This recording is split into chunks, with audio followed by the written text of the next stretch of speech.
जी अस्सलाम वालेकुम फ्रेंड्स, कैसे फ्रेंड्स। गाड़ी है हमारे पास शेवरलेट सिल्वराडो 2010 मॉडल है। गाड़ी के अंदर गाड़ी स्टार्ट आई थी, इंजन का मसला था तो मैकेनिक ने इंजन लगाया, उसके बाद गाड़ी स्टार्ट नहीं हो रही। गाड़ी स्टार्ट नहीं हो रही तो आए वॉच करते हैं, देखते हैं इसके अंदर क्या मसला है। तो गाड़ी के अंदर पेट्रोल नहीं आ रहा, तो अब हम चेक करते हैं पेट्रोल क्यों नहीं आ रहा।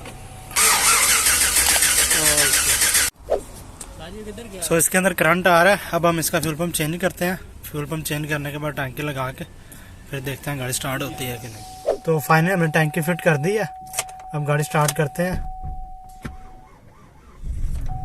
माशाल्लाह गाड़ी स्टार्ट हो गई है। तो दुआ में याद रखिएगा। या अल्लाह, अस्सलाम वालेकुम।